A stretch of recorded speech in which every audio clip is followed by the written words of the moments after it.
Okay, welcome back to the Forensics Detailing channel. Why did no one tell me Porsches were so shit? Okay, so what's the point of this video, guys? Well, this video is going to be a bit of a rant. I am relatively new to Porsche ownership. My car that I'm about to show you is my second Porsche. The first one was a 996 4S, which had its moments and was pretty unreliable. But I enjoyed it. Then I decided to purchase a 1998 or 99, I can't remember. I can't remember what year it is, it doesn't help. Where's my keys? If we need the keys. A 98 or 99 Porsche 996, which is supposed to be a reliable German classic sports car. I purchased this for £18,000 with 122,000 miles on the clock. And it's fair to say it was a non-standard car. I'm borrowing Danny's turbo twists at the moment. They're going to come off it. In Guards Red. And I kind of bought this blind and I travelled all the way up to Inverness on the plane with no means to get home. And turned up, saw this car, just took the keys and drove it back home. And since that moment onwards, this car has probably cost me about another at least £23,000 on top of what I paid for it. Why? Well, first of all, this M96 flat six-cylinder engine decided to spin a bearing when I was at a track day. Donk. Even that needs some work. Decided to spin a bearing while I was at a track day in Thruxton, and that resulted in damaging the crank and the Jubilee, and at that point you're into a full engine rebuild. Why are you into a full engine rebuild? Because when you drop the engine out of these cars, let's just go inside it. When you drop the engine out of a Porsche 996 and you have to strip it back to the short block in the middle and open up the short block and fix the problem with the bearing and the busted crankshaft, you would be an idiot not to do a full engine rebuild at that stage in its life, or else you'd be paying 6 or 7 grand just to fix the underlying problem, put the engine back together. But then later on, you know, your chains might go, your main chains or your cam chains, or something else in the engine could go, you know, IMS or whatever it is. So whenever there's an internal engine problem with a 996, it's a good opportunity really to assess where you are with it and rebuild it.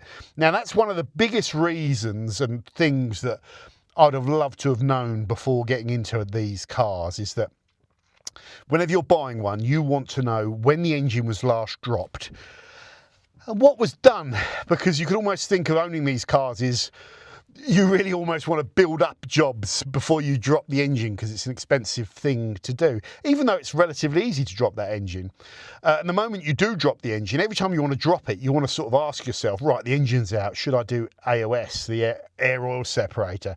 Should I do the clutch? You know, should I open up the short block? Should I do the main chains, you know, that come off of the driven by the crank, you know, the main timing chains, and all that sort of stuff. You know, should I have the board, should I have it rebored, relined, you know, get the casings off, reline the all that sort of stuff, because they can suffer from bore scoring as well. So that's the first thing. Do not buy one of these 996s or any Porsche without being aware of what the engines are like and what you really have to do. And it's not just the 996. The 997 has its own set of engine problems, and the 991 as well has its own set. What about the 992? Well, the 992 is a bit of an unknown, isn't it? Because it's so new, and you know, they never, some of these problems, they appear a bit later on. They appear when you really work the engine hard on a motor circuit. Now, with this particular engine, because it's a flat 6, I think it suffers a little bit from oil starvation. So with the rebuild that's been done on here, we've got a deeper sump, and the sump has some X51 Porsche baffles in it. So they should stop the oil sloshing around a little bit and getting sort of...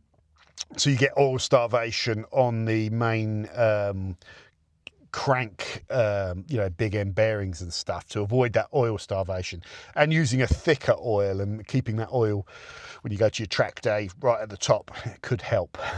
Yeah, there's other things you can do with like additional scavenger pumps in there and stuff, and to help spread that oil to the bits of the engine that are going to need it. But most people think of these cars as the problem being INS bearings. Funny enough, that's less of an issue with these Gen 1 996s, and bore scoring, ironically, is less of an issue. My car with 122,000 miles, when it had its engine opened up, there was no bore scoring on it at all, because these Gen 1 cars are generally not prone to it, not exclusively, but generally. That's just the engine. Now, the next thing, if you're buying a 996, after you've asked the question on the engine and its history and its mileage and when it's last dropped, has it ever been rebuilt, so you can assess what you're going to need to do. And that takes a little bit of experience, and I didn't have that experience when I bought the car. I could do it now because I understand the car. I've stripped an engine with Danny and Stuart, who, and I can picture these engines, and I can picture taking them apart, and I know where all the bits are, and I know where the sensors are, and I can picture the internals. I couldn't when I first bought this car. Now, after the engine, the next thing to consider when you buy these cars is corrosion. Unfortunately, they vary massively on corrosion. Now, I've been and viewed probably over 10 of these cars with Danny, and kind of like helped him eyeball them. He does pre-purchase inspections for people because he knows the cars so well, knows if they're worth buying or not, and he's a good guy to deal with, Danny. So I've done a lot of those pre-purchases with him.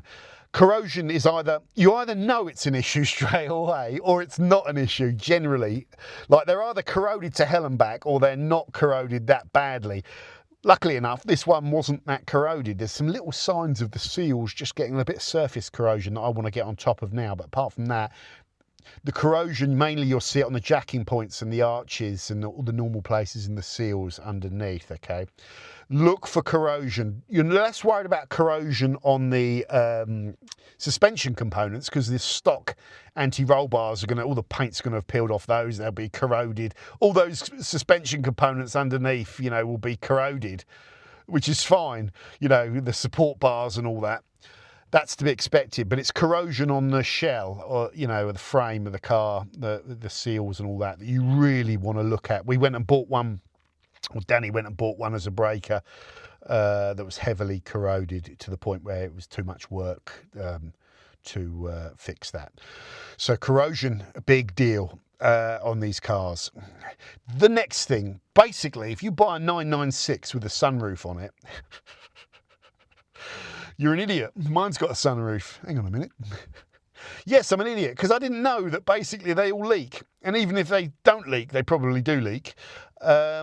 They are just notorious for leaking, and if the car's kept outside, the water will find its way in to various extents. Whenever me and Danny mention the word sunroof, we do the Excalibur theme tune. Because Danny puts too much water in when we test him, and he ends up soaking the insides of his car out.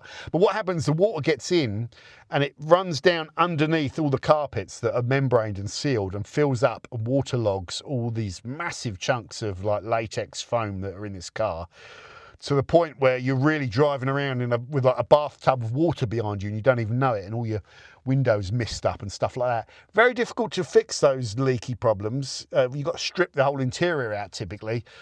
There's 4 drain pipes, and anyway, we've done videos on that, but it's an absolute nightmare. So much so that I tried to fix mine. I ended up couldn't close it because the motor broke when I was trying to fix it. So I had to sort of force it closed. Tried to wind it closed, and the winder broke. And that's the problem with these cars. Is every time you try and fix something, you break something. You break 5 things trying to fix one thing. So I've decided I'm going to cut this sunroof off, and I'm going to cut the entire roof off and put another roof on, either a panel, which I might nab off Dan. That would be the cheap way of doing it because he's got a roof panel, or put a carbon fibre roof on it and be done with it, because it's the only way. Otherwise I'm going to be messing around with this roof for the rest of my life, and every time I think I've got it fixed, it's hard to know if it's fixed because subtle things are going on that you can't monitor really easily, other than you stick your hands down the back of the carpets and it's soaking wet. Do not buy one with sunroof. Just don't do it. I've told you, don't do it. But you will, because most of them have got sunroofs. And you'll see one that you want, and it'll have a sunroof, and you'll be like, I don't care. And that's what I did. I just bought it. Big mistake. So that's the next thing with them. The next thing with them is that basically the suspension on these cars is incredibly complicated. You know, there's not just like a lower wishbone arm or like a top wishbone arm, and then like your track rod doing your turning, and then like, there's about 300 suspension arms on every single wheel, and each of those arms typically has 2 bushes, one at each end. So most of these cars, because they're over 26 years old, have all got a suspension arm of some description that needs replacing at any given moment in time of the life of the car. Whether it's the tuning fork arms, whether it's the main arms or whatever they're all called, there'll be an arm under there with a bush that's totally, ripped to bits and like is banging and knocking and stuff like that. So keeping on top of the suspension on these cars is also a nightmare, or not a nightmare, but just constant work. They're relatively cheap, the suspension arms, because there's so many ones that might wear, you're constantly doing them. The next thing, the brakes are not the best on these cars. You're going to cook them if you're going to track the stock brake system. The stock pads will cook, and the pads will just glaze, and yeah, you just get the old smooth operator after that. There's a smooth operator, the glazed pads. So brake upgrades are probably a good idea on this. So tracking a 996 is not the best idea, and because of the engines and because of the stock brakes.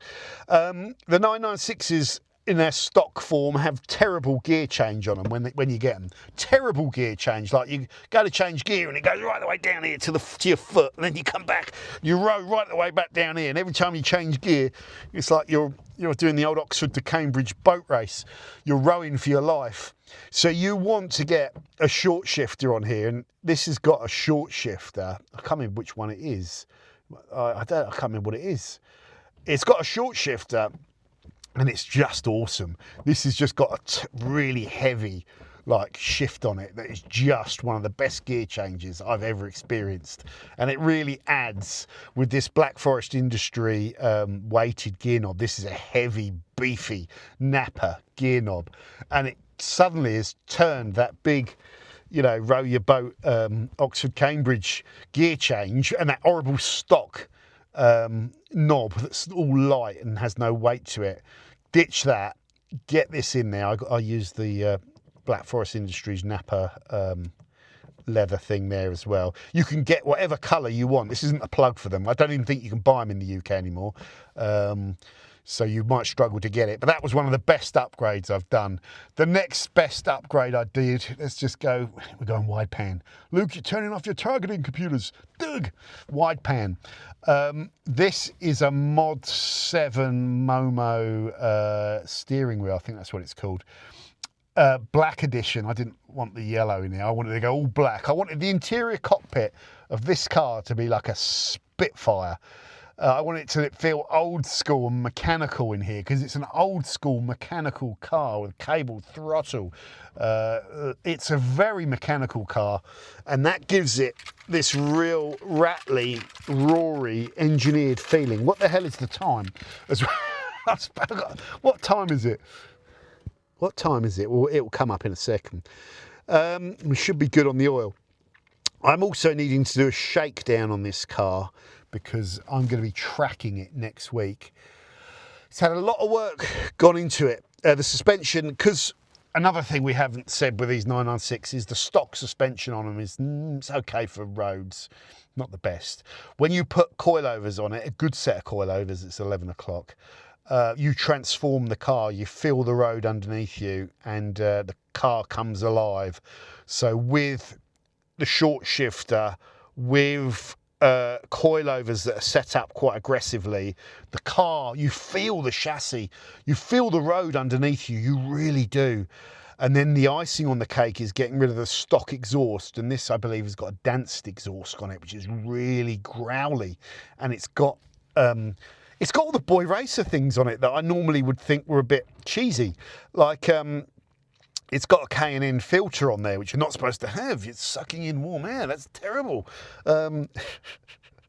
It just comes alive, like the induction noise and the roar of the exhaust. Just this car, when you drive it, it's incredible. So like, part of me is so pissed off that owning a Porsche is not as plain sailing as I thought a high quality German sports car would be. The counter argument is, well, are you dumb, John? These are old cars. They're always going to be problematic. Not this bloody problematic. Those engines and those suspension and these cars are problematic. I don't care what anybody says. I love them more than anybody. I do. I love them. I love them to bits. I don't ever want to be without one. But I'm not sure if I will be able to keep this car because it tests you. It punishes your wallet. Every time you think you're there and you've got the car working, you're nearly done with it, something else will break. And then when you try and fix that, you'll break something else. And it becomes traumatic. And I mean everything. Everything has been a major hassle. Even getting this interior back to like how it should look. Like this whole interior didn't work. Like the horn was down here. You had to press this for the horn. Nothing worked. It was a horrible Alcantara, a cheap Alcantara that I've still got. It's not even Alcantara. Just getting everything fixed was a nightmare. The speakers in this car are all blown because, of course, they use like these paper cones that just disintegrate and rot to the point where the bit in the middle is separated from the cone, and you get the old. You have the Stezzer on. My screen cracked. I think that must have happened when I was going around Thruxton. So I was going around a corner and the chassis bends and yeah, the screen's cracked. Never mind. So I've got to put a new front windscreen in. I'm going to do that myself. I'll cut this one out and then take the roof off and then cut the back one out. And then Danny's got a breaker and I'll probably get someone to fit it. I can take them out, but I can't put them back in.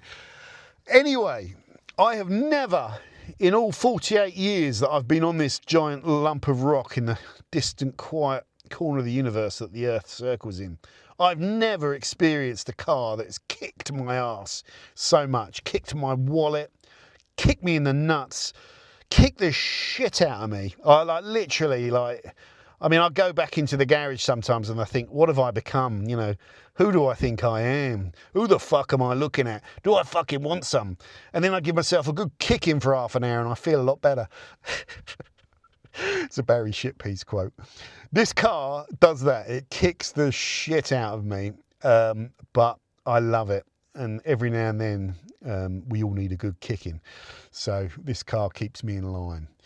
Thinking of buying a Porsche 996? Well, look, stereo's just decided to come in. Shut the hell up. What's it turned itself on? Hey, what the hell? Yeah, so this car kicks my ass. It's going to come back on again. If you're going to get one, like literally just have a word with your bank and be ready to remortgage the house for the repair bills.